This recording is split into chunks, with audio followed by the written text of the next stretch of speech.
Well, that looks funny, doesn't it? I like the idea of doing something that sucks every day for the rest of your life. Good morning. Brisbane had a cyclone and now it will not stop raining. I want to show you how I've adapted training to keep it up because it's only 3 weeks until the first World Cup of XTERRA in Australia. So I'm going to start my day with an ice bath like I do every day. I'll be doing 5 minutes. It's currently 43 Fahrenheit, which is like 8, 7, 6 degrees, I don't know. I'll work that out later. It's meant to be 41, but the thermostat isn't auto changing it for some reason. Anyway, either way, it's fucking cold.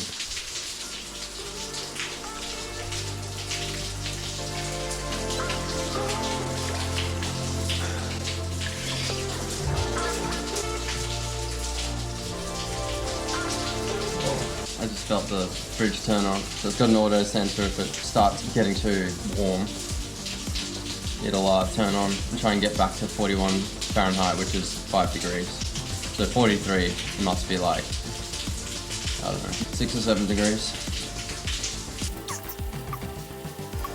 It's interesting, when I first got in, did my first ever ice bath, it took about a minute for my breathing to stop being so like rapid, and my mind just felt like crazy and just like unraveling. And then after about the 4th ice bath, that became like 30 seconds where I was just like, I'm chill now. And now it's like, I'm about 11 or 12 days into it.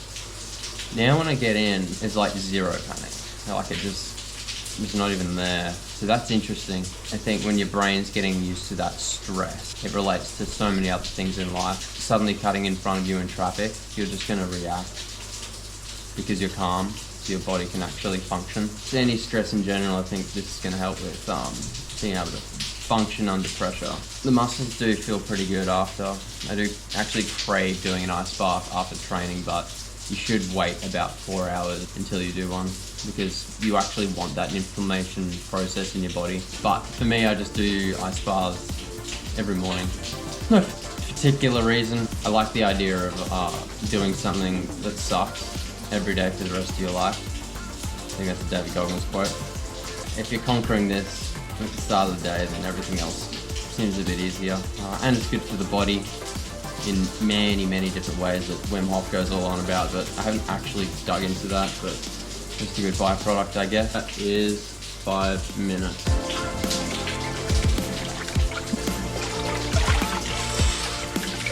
So after each session, I put this ozone generator in. Kills all the bugs apparently. There it is there. Pump just moves the water around and filters it.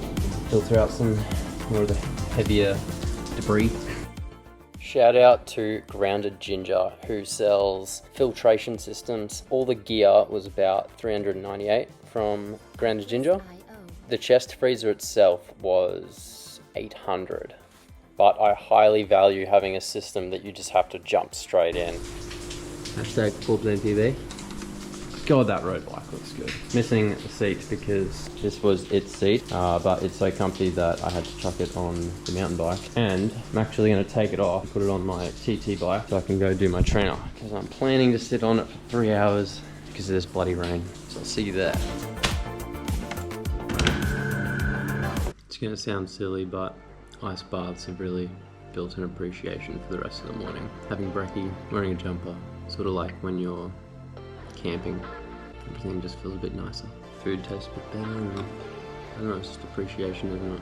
What I wanted to show you was the heart rate data of when I get in the ice bath. 57, jumps up to about 80.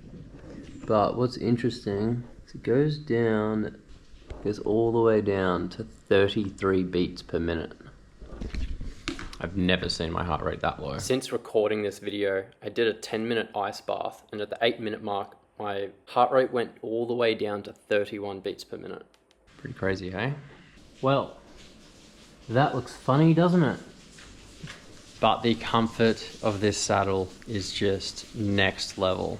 I'm gonna get another one in for my road bike so I can keep one on my mountain bike, but I also want to talk to Infinity Bike Seat about getting in a demo seat that I can lend to people for them so people can test it, because it is a game changer. It has changed my riding so much. I did not realize how much more comfort you can have on a bike. Seat dialed in, 22 degrees, matched up to how I was riding it before. It's gonna be fun.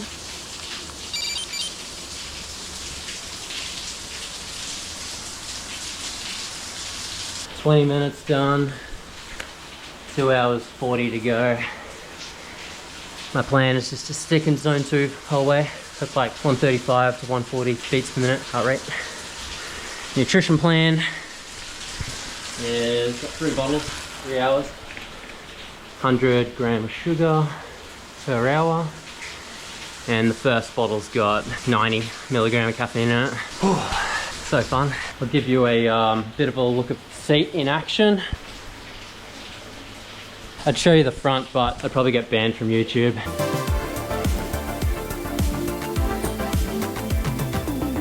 It's definitely a sport of patience. I feel like I'm just sitting in a waiting room, pedaling until my name gets called, but I know it's gonna be 3 hours. Times like this remind me of Jared Graves' story. Jared Graves is the Toowoomba man that was a Olympian BMXer, 2-time EWS world champ. I think he got like 3rd or 4th at World Champs of Downhill in South Africa, 2014. Anyway, madman. He told me that for his honeymoon he went on a cruise and he sat on a wind trainer for 3 hours every morning before his wife got up. I said, "Oh, did you listen to music?" He said, "No, no music, just looked at a white wall for extra mental training." So I love that story. I always think about that when I'm on here. Crazy. Shout out to Jared Graves for the inspo. Well, like 3 hours. Training plan was to do 3 hours outside, but doing it on the trainer. Gonna be pretty happy to do 3 hours, but I don't know, like an hour in, I was like, man, everyone's gonna be doing 3 hours, it's nothing special.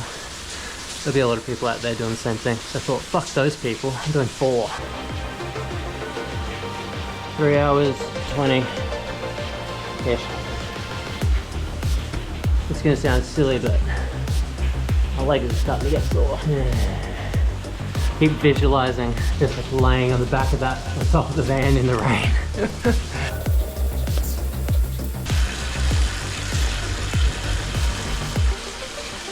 4 hours.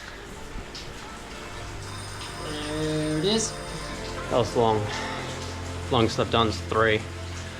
To be fair, 4 hours doesn't actually feel any different, because by that point, everything's timeless, it's all pain.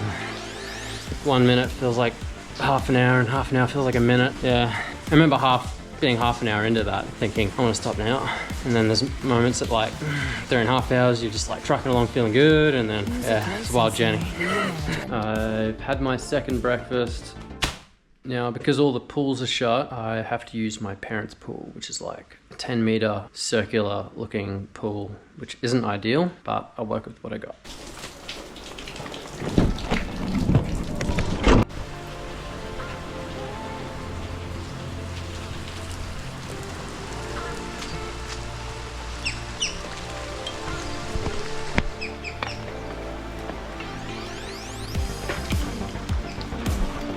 Oh, fuck. Yeah, those nails are pulling through.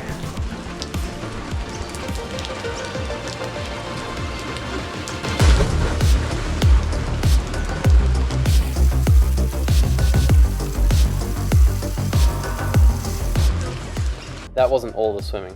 I did about 30 minutes, which I think was about 1,000 meters. My watch didn't actually record it properly.